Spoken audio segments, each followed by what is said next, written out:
Quick revision दूंगा मैं फटाफट। देखिए, मैंने बताया हमने लास्ट टाइम क्या क्या पढ़ा है। लास्ट टाइम हमारे पास ये सेटअप था, एक्सपेरिमेंटल सेटअप था, ये कल लास्ट लेक्चर में मैंने आपको पढ़ा दिया था, जो कि क्या है, एवैक्यूएटर ग्लास ट्यूब का बना हुआ है। जहां पे हमने लगाई होती है फोटो सेंसिटिव प्लेट, और यहाँ पे होती है हमारी कलेक्टर प्लेट। बेसिकली ये कैथोड होती है और ये क्या होती है, एनोड होती है। सिंपल सी बात थी। जैसे ही सेंसिटिव प्लेट, ये जो सेंसिटिव प्लेट लगी हुई है यानी कि कैथोड, इसके ऊपर जैसे ही आपकी लाइट फॉल करती है, रेडिएशन फॉल करते हैं, यहाँ से इलेक्ट्रॉन्स क्या करने लगते हैं, अमिट करने लगते हैं।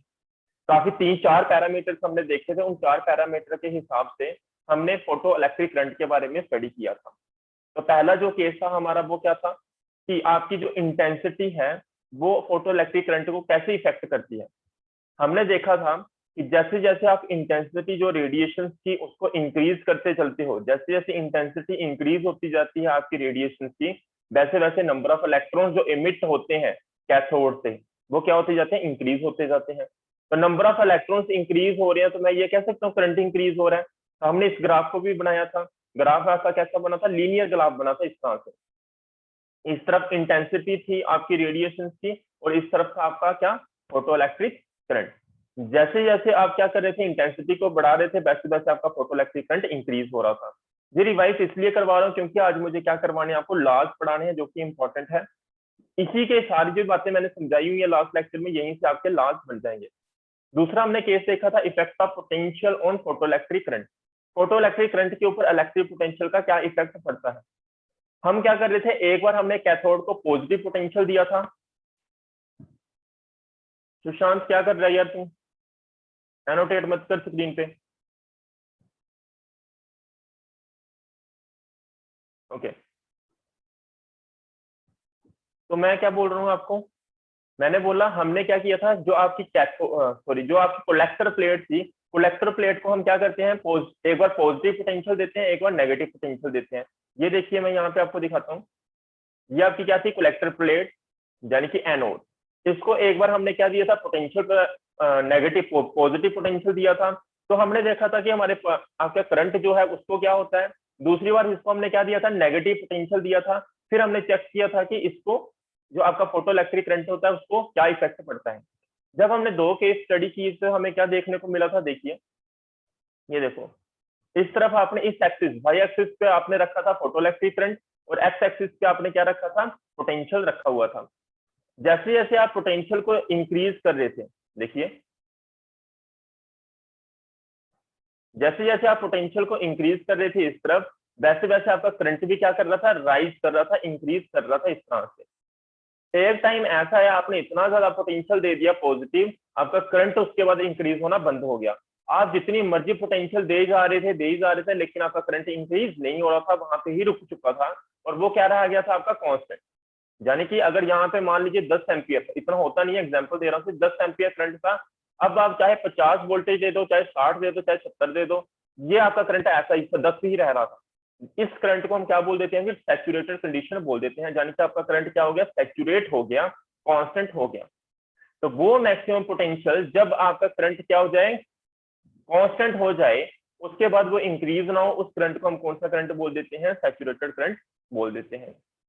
ये जो हम रेडिएशन इसके ऊपर फॉल कर रहा रहे थे, इसकी फ्रीक्वेंसी, ये जो करंट जैसे हमने, ये आपकी देखो ना, ऐसे करके वो सेटअप था आपका, ऐसे करके जहां से रेडिएशन जो फॉल कर रही थी इस प्लेट के ऊपर, ये जो प्लेट है इसके ऊपर जो रेडिएशन फॉल कर रही थी, इस रेडिएशन की आपने 2 चीजें कांस्टेंट ली थी।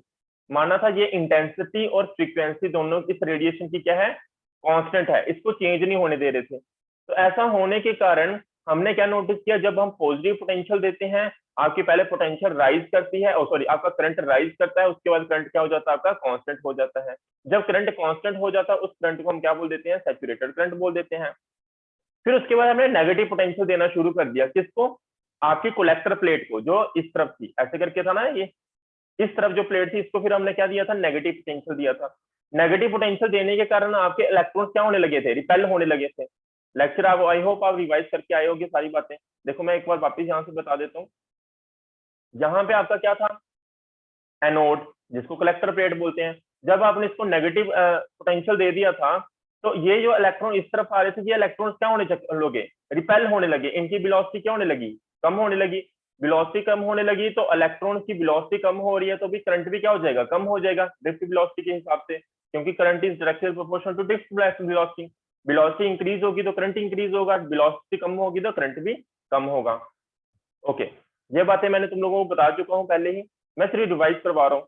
तो हमने नोटिस किया था जैसे जैसे हम नेगेटिव पोटेंशियल इंक्रीज करते जा रहे थे, आपका करंट भी क्या होता जा रहा था, डिक्रीज होता जा रहा था। एक टाइम में ऐसा आया आपका करंट क्या हो गया, जीरो हो गया। वो नेगेटिव पोटेंशियल, वो मिनिमम पोटेंशियल जब आपका क्या हो जाए, करंट, फोटो इलेक्ट्रिक करंट क्या हो जाए, जीरो हो जाए, उस पोटेंशियल को हम कौन सा पोटेंशियल बोलते हैं, स्टॉपिक पोटेंशियल बोलते हैं। ये बातें क्लियर होगी। दो, तीसरी बात इसी के अंदर हमने क्या स्टडी की थी, हमने बोला था जब हम अलग अलग इंटेंसिटी के रेडिएशन फॉल कराते हैं यहाँ पे, तो हमने नोटिस किया था जितनी ज्यादा इंटेंसिटी, जैसे यहाँ पे मैंने I1, I2, I3 लिया था, मैंने क्या लिया था, I1, I2 और I3 अलग अलग इंटेंसिटी ली, और I1 इंटेंसिटी थी जो लाइट की वो ज्यादा थी, I2 उससे कम थी और I3 उससे भी कम थी। तो हमने नोटिस किया था ग्राफ से कि अगर लाइट की इंटेंसिटी यानी कि रेडिएशन की इंटेंसिटी अगर ज्यादा होगी तो आपको जो करंट देखने को मिलेगा उसकी सैचुरेशन कंडीशन भी क्या आएगी, हाई आएगी। मान लीजिए ये सैचुरेट होगा कितना, 15 एम्पियर पे, I2 कहाँ पे सैचुरेट होगा, 12 एम्पियर पे, और I3 कहाँ पे सैचुरेट होगा, 10 एम्पियर पे। जिस एग्जांपल दे रहा हूँ, समझाना क्या चाह रहा हूँ, जितनी ज्यादा इंटेंसिटी होगी रेडिएशन की उतना ज्यादा उसका क्या होगा, सैचुरेशन करंट होगा, वो उसकी जो कांस्टेंट वैल्यू होगी ज्यादा होगी, है ना। मतलब जितनी कम इंटेंसिटी रेडिएशन की उतना क्या होगा, जल्दी वो सैचुरेट हो जाएगा। अगर उससे ज्यादा इंटेंसिटी की रेडिएशन फॉल की तो वो लेट सैचुरेट होगा, उससे ज्यादा इंटेंसिटी की गिरी तो उसकी सैचुरेशन और हाई चली जाएगी। लेकिन स्टॉपिंग पोटेंशियल के ऊपर इंटेंसिटी का क्या इफेक्ट पड़ा, हमने तीनों की रेडिएशन की जो जिसकी इंटेंसिटी अलग अलग थी, हमने देखा तीनों का जो स्टॉपिंग पोटेंशियल है वो क्या आ रहा है, सेम आ रहा है। इससे हमने कंक्लूड क्या किया था, आपका जो स्टॉपिक पोटेंशियल होता है, जो आपका स्टॉपिक पोटेंशियल होता है वो आपका इंटेंसिटी ऑफ रेडिएशन के ऊपर डिपेंड नहीं करता। मैंने क्या बोला, जो आपका स्टॉपिक पोटेंशियल होता है यानी कि बी नॉट, वो आपका इंटेंसिटी ऑफ रेडिएशन के ऊपर डिपेंड नहीं करता। लेकिन सैचुरेशन करंट जो होता है वो क्या करता है, डिपेंड करता है किसके ऊपर, इंटेंसिटी ऑफ रेडिएशन के ऊपर। एक बात बता दी। फिर उसके बाद हमने फ्रीक्वेंसी के हिसाब से भी पढ़ा था, फ्रीक्वेंसी का क्या इफेक्ट होता है। देखो ये बात मैंने यहाँ पे अभी जस्ट बताई, saturation of current got higher for higher value of intensity of observed light. जितनी ज्यादा इंटेंसिटी होगी एब्जॉर्ब लाइट की उतनी ज्यादा क्या होगा, आपका सैचुरेशन करंट होगा, उतना हाई सैचुरेशन करंट होगा। ये बात मैंने जस्ट अभी समझाई। फिर हमने स्टडी किया किसको, फ्रीक्वेंसी ऑफ इंसिडेंट रेडिएशन को। इसमें हमने क्या देखा था, इसमें हमने देखो ग्राफ से सीधा डायरेक्टली बता रहा हूँ, आपकी जो इंटेंसिटी ऑफ रेडिएशन के ऊपर क्या क्या क्या चीज डिपेंड की थी आपकी, बताओ मुझे। आपका सैचुरेशन करंट डिपेंड किया था, लेकिन आपकी स्टॉपिंग पोटेंशियल डिपेंड नहीं किया था, किसके ऊपर, इंटेंसिटी ऑफ रेडिएशन के ऊपर। लेकिन फ्रीक्वेंसी के ऊपर क्या डिपेंड करता है, आपकी जो रेडिएशन फॉल कर रही है फोटो सेंसिटिव प्लेट के ऊपर, अगर फ्रीक्वेंसी आप अलग अलग फ्रीक्वेंसी की रेडिएशन फॉल करवाओगे, जैसे यहाँ पे frequency 3, frequency 1, frequency 2, sorry 1, 2 and 3, अलग अलग फ्रीक्वेंसी की आपने रेडिएशन फॉल करवाई फोटो सेंसिटिव प्लेट के ऊपर।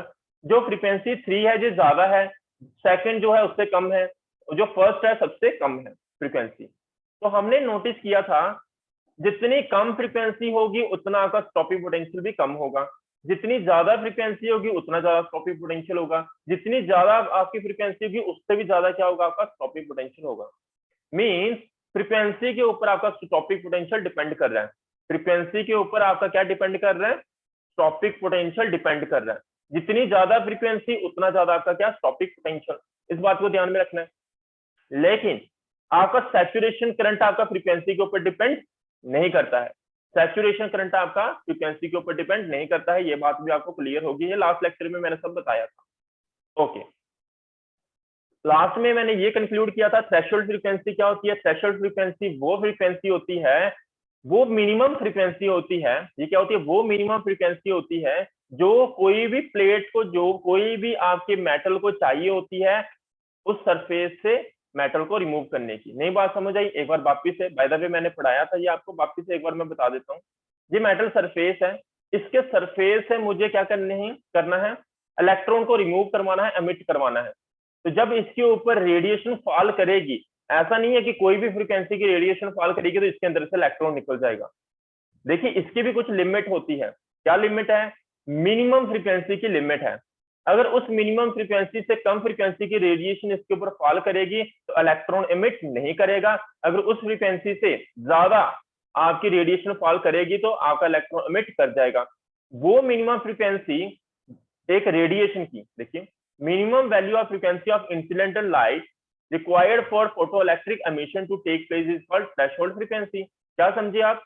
कोई भी जो रेडिएशन फॉल कर दिया कोई सरफेस के ऊपर, उस रेडिएशन की जो एक मिनिमम फ्रीक्वेंसी होती है, मान लीजिए कितनी 30 है, 30 हर्ट्ज है, तो कितने वो मिनिमम फ्रीक्वेंसी होती है जो एक रेडिएशन को चाहिए होती है मेटल सरफेस से क्या करने के लिए, फोटो इलेक्ट्रॉन को रिमूव करवाने के लिए, एमिट करवाने के लिए, यानी कि फोटो एमिशन करवाने के लिए। जैसे यहाँ पे मैंने 30 हर्ट्ज लिया मिनिमम फ्रीक्वेंसी, अगर इस प्लेट के ऊपर 30 हर्ट्ज की फ्रीक्वेंसी की लाइट गिरेगी तभी इसके अंदर से इलेक्ट्रॉन बाहर निकलेगा। अगर 29.99 की भी फ्रीक्वेंसी की रेडिएशन इसके ऊपर गिरेगी तो इलेक्ट्रॉन एमिट नहीं होगा। 28 की फ्रीक्वेंसी की लाइट गिरेगी तब भी नहीं होगा। 31 की गिरेगी तब निकल जाएगा। 32 फ्रीक्वेंसी की गिरेगी तब भी निकल जाएगा। 33 फ्रीक्वेंसी की गिरेगी तब भी निकल जाएगा। लेकिन एक रिक्वायरमेंट होती है इसकी, उस रिक्वायरमेंट को हम क्या बोल रहे हैं, थ्रेशोल्ड फ्रीक्वेंसी बोल रहे हैं। थ्रेशोल्ड फ्रीक्वेंसी के कम फ्रीक्वेंसी से अगर कोई लाइट उसके ऊपर फॉल करती है फोटोसेंसिटिव प्लेट के ऊपर तो आपका इलेक्ट्रॉन जो है वो रिमूव, यानी कि इलेक्ट्रॉन आपका एमिट नहीं होगा, इलेक्ट्रॉन आपका एमिट नहीं होगा। थ्रेशोल्ड फ्रीक्वेंसी समझ आ गई होगी, ये मैंने लास्ट लेक्चर में सब अच्छे से बताया था। और एक लास्ट इंपॉर्टेंट मैंने बात क्या बताई थी, हर मेटल की अलग अलग थ्रेशोल्ड फ्रीक्वेंसी होती है। एग्जांपल जैसे मैंने कॉपर और आयरन की ली, कॉपर की मान लीजिए एग्जांपल के तौर पे 30 थ्रेशोल्ड फ्रीक्वेंसी है, तो आयरन की जरूरी नहीं है 30 ही होगी, इसकी क्या पता क्या होगी, 35 होगी। तो अब आप इंडिया में चाहे देखो, चाहे आप पाकिस्तान में देखो, चाहे आप अमेरिका में चले जाओ, कहीं भी चले जाओ, आयरन को जब देखोगे उसकी जो थ्रेशोल्ड फ्रीक्वेंसी होगी वो क्या होगी, 35 ही होगी। समझ आ रही होगी बात? तो ये वैल्यू क्या होती है, थ्रेशोल्ड फ्रीक्वेंसी क्या होती है आपकी, फिक्स होती है। लास्ट बात जो मैंने कंक्लूड की थी वो देखिए, इसको एक बार इरेज कर देते हैं। देखो फिर उसके बाद आपको पता है इलेक्ट्रिक पोटेंशियल, आपका जो आपका इलेक्ट्रिक पोटेंशियल होता है वो देखिए, आप इलेक्ट्रिक पोटेंशियल का फार्मूला याद होगा आपको, क्या था, work upon charge. Electric potential का फार्मूला क्या था, इलेक्ट्रिक पोटेंशियल का होता है वर्क अपॉन चार्ज। तो ये वर्क एक किस्म की क्या है, एनर्जी है, एनर्जी तो होती है वर्क आपकी। तो मैं एनर्जी को ऐसे लिख सकता हूँ, पोटेंशियल इंटू चार्ज, तो ये एनर्जी है। इस एनर्जी को मैं कौन सी एनर्जी बोल रहा हूँ, काइनेटिक एनर्जी। तो ये क्या है, पोटेंशियल, और ये क्या है आपका चार्ज। यानी कि काइनेटिक एनर्जी किसके ऊपर डिपेंड कर रही है, पोटेंशियल के ऊपर और चार्ज के ऊपर। ये कौन सा पोटेंशियल आपका, स्टॉपिक पोटेंशियल है। कौन सा पोटेंशियल आपका, स्टॉपिक पोटेंशियल है। अब ध्यान से देखना, मैंने आपको अभी बताया था स्टॉपिक पोटेंशियल होता है किसके ऊपर डिपेंड करता है, आपकी फ्रीक्वेंसी के ऊपर डिपेंड करता है। स्टॉपिक पोटेंशियल आपका किसके ऊपर डिपेंड करता है, फ्रीक्वेंसी के ऊपर डिपेंड करता है। तो इसका मतलब काइनेटिक एनर्जी, देखो स्टॉपिक पोटेंशियल किसके ऊपर डिपेंड करता है, फ्रीक्वेंसी के ऊपर। तो ये स्टॉपिक पोटेंशियल है, किसके ऊपर डिपेंड कर रहा है, फ्रीक्वेंसी के ऊपर। तो मैं ये कह सकता हूँ पोटेंशियल अगर स्टॉपिक पोटेंशियल अगर किसके ऊपर डिपेंड कर रहा है, फ्रीक्वेंसी के ऊपर डिपेंड कर रहा है, तो काइनेटिक एनर्जी किसके ऊपर डिपेंड करेगी, फ्रीक्वेंसी के ऊपर डिपेंड करेगी। किसकी फ्रीक्वेंसी, जो रेडिएशन इंसिडेंट होती है किसके ऊपर, मेटल सरफेस के ऊपर। तो मैं यहाँ पे वही लिखा है, kinetic energy is directly proportional to the frequency of the incident radiation. जितनी ज्यादा फ्रीक्वेंसी होगी इंसिडेंट रेडिएशन की, उतनी ज्यादा आपकी काइनेटिक एनर्जी होगी। ये किसकी काइनेटिक एनर्जी है, वो इलेक्ट्रॉन्स, जो इलेक्ट्रॉन्स क्या इस तरफ ऐसे करके मूव कर रहे थे। अगर जो प्लेट के ऊपर लाइट इंसिडेंट हो रही है उसकी फ्रीक्वेंसी क्या होगी, ज्यादा होगी, तो इन इलेक्ट्रॉन की वेलोसिटी भी क्या होगी, ज्यादा होगी। वेलोसिटी ज्यादा होने का मतलब काइनेटिक एनर्जी ज्यादा होगी, क्योंकि काइनेटिक एनर्जी क्या होती है, 1/2 mv²। वेलोसिटी ज्यादा होगी तो काइनेटिक एनर्जी ज्यादा होगी। तो हमने यहाँ पे रिलेट कर लिया किसके साथ, आपने यहाँ पे बात क्या याद रखनी है, आपने ये बात याद रखनी है कि काइनेटिक एनर्जी इस केस में, फोटो एमिशन के केस में किसके ऊपर डिपेंड करती है, आपकी frequency of incident radiation. Just मैंने अभी प्रूफ करके बताया, क्योंकि टॉपिक पोटेंशियल किसके ऊपर डिपेंड करता है, टॉपिक पोटेंशियल डिपेंड करता है आपका फ्रीक्वेंसी के ऊपर। काइनेटिक एनर्जी किसके ऊपर डिपेंड कर रही है, टॉपिक पोटेंशियल के ऊपर। इसलिए काइनेटिक एनर्जी भी किसके ऊपर डिपेंड करेगी, फ्रीक्वेंसी के ऊपर डिपेंड करेगी। किसी को भी कुछ डाउट है तो पूछ सकता है, अभी आगे बढ़ते हैं हम तब तक। लॉज ऑफ फोटोइलेक्ट्रिक एमिशन, किसी को कोई डाउट है? एक बार मुझे बता दो कंफर्म करके।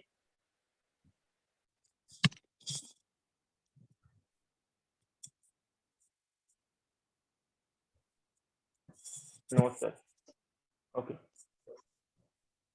तो चलते हैं हम आगे। Laws of photoelectric emission. पहले जहां पे हम 4 लॉज पढ़ेंगे, अब उन बच्चों के ये लॉज उन्हीं को समझ आएंगे जिन्होंने ये अभी तक, मैंने कल और आज के लेक्चर में तो मैंने सिर्फ रिवाइज करवाया, और कल के लेक्चर में मैंने डिटेल में समझाया था सब कुछ। ओके, लॉज क्या है? पहला लॉ क्या कहता है? For a given material and a given frequency of incident radiation, the photoelectric current is directly proportional to the intensity of the incident light. Just अभी बता के आया, नंबर ऑफ इलेक्ट्रॉन इमिटेड किसके डायरेक्टली प्रोपोर्शनल होते हैं? आपके intensity of the radiation के। वही तो बात लिखी है, जितने ज्यादा इलेक्ट्रॉन्स निकलेंगे उतना ज्यादा आपका क्या होगा? करंट होगा। कौन सा करंट? Photoelectric current. तो बोलते हैं गिवन मटेरियल। मटेरियल क्या होना चाहिए? पर्टिकुलर मटेरियल होना चाहिए, क्योंकि मटेरियल टू मटेरियल आपकी उसकी कंडीशंस क्या हो जाती है? चेंज हो जाती हैं। तो एक गिवन मटेरियल के लिए और गिवन फ्रीक्वेंसी के लिए ऑफ इंसिडेंट लाइट, फ्रीक्वेंसी किसकी? इंसिडेंट लाइट की। मींस फ्रीक्वेंसी बार बार चेंज नहीं होनी चाहिए। चेंज हो जाएगी तो उसकी काइनेटिक एनर्जी चेंज हो जाएगी। काइनेटिक एनर्जी चेंज होने का मतलब वेलोसिटी चेंज हो रही है, वेलोसिटी चेंज हो रही है इसका मतलब करंट भी चेंज हो जाएगा। तो यहाँ पे एक बार हमने क्या बोला, एक गिवन मटेरियल के लिए और given frequency of incident radiation के लिए जो आपका फोटो इलेक्ट्रिक करंट होता है, जो नंबर ऑफ फोटो इलेक्ट्रॉन्स होते हैं, वो डायरेक्टली प्रोपोर्शनल होते हैं किसके ऊपर? इंसिडेंट रेडिएशन के ऊपर, इंटेंसिटी ऑफ इंसिडेंट रेडिएशन। ये बात मैंने अभी सुबह से समझा रहा हूँ, कल भी समझाई थी। तो पहला लॉ आपका हो गया। दूसरा, for a given material and frequency of incident radiation, फिर से वही बात आ गई, एक गिवन मटेरियल और फ्रीक्वेंसी ऑफ इंसिडेंट रेडिएशन, यानी कि given frequency of incident radiation, saturation current जो होता है is found to be proportional to the intensity of incident radiation। बताया था ना, ऐसे करके ग्राफ बन रहा था, ऐसे करके I1 I2 I3, जितनी ज्यादा आपका क्या था? इंटेंसिटी थी, उतना ज्यादा आपका क्या था? सैचुरेशन करंट था। यहाँ पे वही तो लिखा हुआ है कि एक गिवन मटेरियल के लिए और given frequency of incident radiation के लिए जो सैचुरेशन करंट होता है वो क्या होता है? Is found to be proportional to the intensity of incident radiation. जितनी ज्यादा इंटेंसिटी ऑफ रेडिएशन उतना ज्यादा आपका क्या? saturation current, whereas so stopping potential is independent of intensity of radiation। लेकिन जो स्टॉपिंग पोटेंशियल होता है वो आपकी जो इंटेंसिटी होती है रेडिएशन की उसके ऊपर डिपेंड नहीं करता। ये बात भी मैं सुबह से यही समझा रहा हूँ, और ये बात यहाँ पे सेकंड लॉ में आ गई। मैंने पहले ही बोला था ये उसी के साथ हम सारा कुछ लिंक कर लेंगे।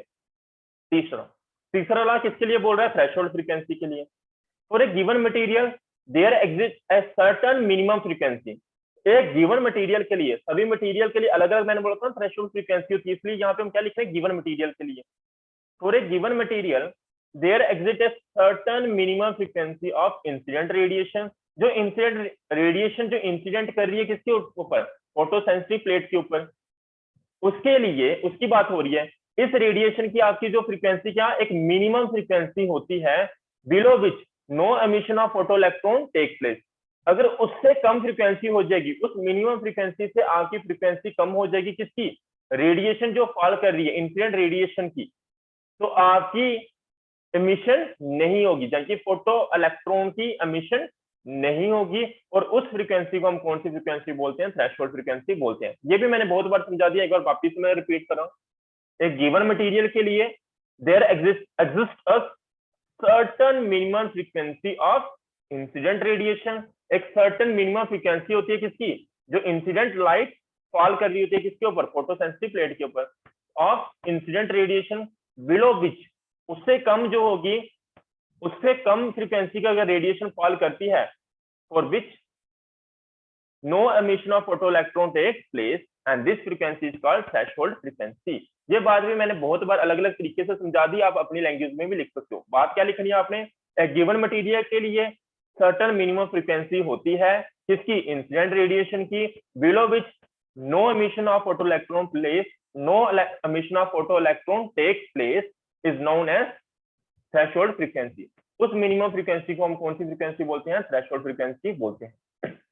लेकिन क्या हो कि जैसे एग्जांपल दी थी मैंने 30 हर्ट्ज की फ्रीक्वेंसी एक इस मेटल सरफेस को चाहिए कि एक रेडिएशन है जिसकी 30 हर्ट्ज फ्रीक्वेंसी है, यानी कि थ्रेशोल्ड फ्रीक्वेंसी कितनी है? 30 हर्ट्ज। तो 30 हर्ट्ज फ्रीक्वेंसी इसके ऊपर गिरेगी तो इलेक्ट्रॉन बाहर निकल जाएगा। लेकिन इससे ज्यादा फ्रीक्वेंसी की अगर रेडिएशन गिरेगी तो क्या होगा, उसको भी, उसके बारे में हमें पता होना चाहिए। इलेक्ट्रॉन तो एमिट हो जाएगा, प्लस उस इलेक्ट्रॉन की एनर्जी भी क्या हो जाती है, काइनेटिक एनर्जी भी क्या हो जाएगी, इंक्रीज हो जाएगी। रितिका अपना माइक ऑफ कर लो। उसकी काइनेटिक एनर्जी भी क्या हो जाएगी, इंक्रीज हो जाएगी। क्यों, आपको मैंने क्या बताया, काइनेटिक एनर्जी डिपेंड करती है फ्रीक्वेंसी के ऊपर। जितनी ज्यादा फ्रीक्वेंसी उतनी ज्यादा क्या होगी, काइनेटिक एनर्जी होगी। तो यहाँ पे वही बात हम कंक्लूड करेंगे। देखिए, अबव द थ्रेशोल्ड फ्रीक्वेंसी, अगर थ्रेशोल्ड फ्रीक्वेंसी से ज्यादा फ्रीक्वेंसी होगी, the maximum kinetic energy of emitter photo electron is independent of intensity of incident radiation but depend upon only किसके ऊपर, frequency of the incident radiation. क्या कहता है कि जब आपकी रेडिएशन फॉल कर रही है, उस रेडिएशन की थ्रेशोल्ड फ्रीक्वेंसी से ज्यादा फ्रीक्वेंसी है, तो क्या होगा, आपकी जो काइनेटिक एनर्जी है वो इंटेंसिटी ऑफ रेडिएशन के ऊपर डिपेंड नहीं करेगी, बल्कि किसके ऊपर डिपेंड करेगी, frequency of the incident light. बस इतनी सी बात इसने कही है।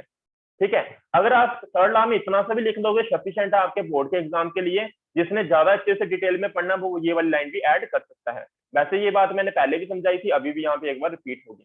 Okay, and fourth law, last law, बहुत इजी था। Photo electric emission is instantaneous process. कैसा प्रोसेस होता है आपका, ये इंस्टेंटेनियस प्रोसेस होता है। यानी कि ऐसा नहीं है कि लाइट गिरी, पहले 1 सेकंड के लिए लाइट आई, फिर इसके ऊपर फॉल की, 1 सेकंड के लिए वेट किया, फिर उसके बाद जाके इलेक्ट्रॉन निकला। इतना स्लो प्रोसेस नहीं होगा, बहुत फास्ट प्रोसेस होता है। यानी कि बहुत इंस्टेंटेनियस प्रोसेस होता है। नैनो सेकंड, माइक्रो सेकंड में काम होता है, नैनो सेकंड्स में काम होता है। लाइट आई 10⁻⁹ सेकंड के अंदर, 10⁻⁹ सेकंड के अंदर ही इलेक्ट्रॉन बाहर निकल जाएगा, अगर उसको उसने प्लेट ने इलेक्ट्रॉन को इमिट करना होगा तो। इसलिए हम बोलते हैं फोर्थ लॉ क्या कहता है, ये कौन सा प्रोसेस होता है, इंस्टेंटेनियस प्रोसेस होता है। अगर इसको और डिटेल में बताऊं तो क्या है, the time lag between the incident radiation and emission of photo electron is very small. और कितना होता है, लेस देन 10⁻⁹ सेकंड। मींस आपकी रेडिएशन फॉल की और फॉल करने के बाद इलेक्ट्रॉन एमिट होना, इन दोनों के बीच में जो टाइम गैप होता है वो कितना टाइम गैप होता है, 10⁻⁹ सेकंड होता है। मींस बहुत जल्दी, बहुत फास्ट काम होता है ये वाला फोटो इलेक्ट्रिक एमिशन का। यानी कि बहुत ज्यादा क्या है, इंस्टेंटेनियस प्रोसेस है। ये हमारे हो गए लॉज कंप्लीट किसके, फोटो इलेक्ट्रिक एमिशन के। हमारा ये dual nature of radiation and matter चल रहा है। जहां पे किसी को डाउट है, यहाँ तक कोई भी डाउट है तो आप पूछ सकते हो। उसके बाद आज मैंने इतना ही पढ़ाना था, किसी को कोई डाउट है तो पूछ सकता है।